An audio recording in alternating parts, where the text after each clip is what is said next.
Bonjour mes chers élèves, dans la deuxième partie concernant le poids et la masse. Et donc, après avoir effectué des mesures sur les intensités du poids des corps et leur masse, maintenant on peut tracer la courbe de variation de l'intensité du poids P en fonction de la masse M. Donc, après avoir tracé la courbe, en mettant les coordonnées du point dans un repère orthonormé et direct, on obtient la courbe suivante.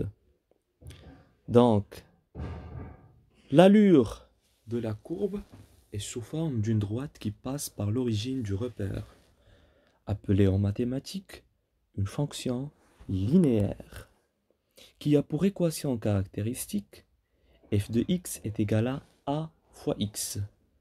Dans notre cas, le f de x représente le poids P et le x représente la masse M.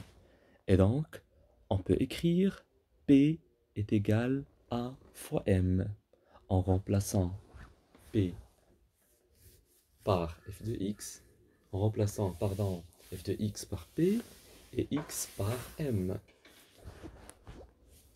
Donc, pour calculer A, qui représente la pente ou bien le coefficient de proportionnalité, on applique la règle A est égal à P sur M.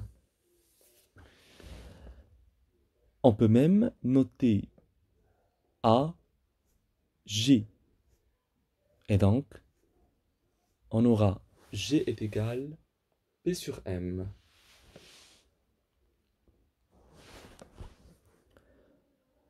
Donc, en remplaçant P par 3 newtons et M par 0,3 kg, on trouve 10 newtons par kilogramme. On peut remplacer, par exemple, par 0,11, c'est-à-dire 0,1 kg et 1 newton, c'est-à-dire 1 sur 0,1 qui nous donne 10, ou bien 0,2, 2, c'est la même chose. On peut prendre n'importe quel point de la courbe, n'importe quelle coordonnée de point. Et donc, on tombe sur la même valeur qu'on vient de trouver dans le tableau. Donc, cette valeur représente l'intensité du champ de pesanteur, noté G. Et donc, G est égal à P sur M, d'où P est égal à M fois G. Avec P, l'intensité du poids en newton, M, la masse du corps en kilogrammes, et G, l'intensité du champ de pesanteur en newton par kilogramme. Et donc, c'est la relation qui lie l'intensité du poids P en newton et la masse M en kilogrammes, ainsi que l'intensité du champ de pesanteur G en newton par kilogramme.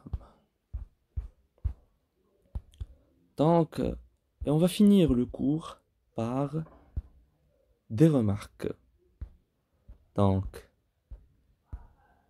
la masse ne varie pas si on change le lieu ou l'endroit de mesure.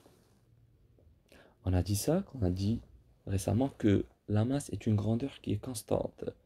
La valeur du poids dépend du lieu. Cela veut dire que le poids varie en fonction du lieu, c'est-à-dire latitude ou altitude.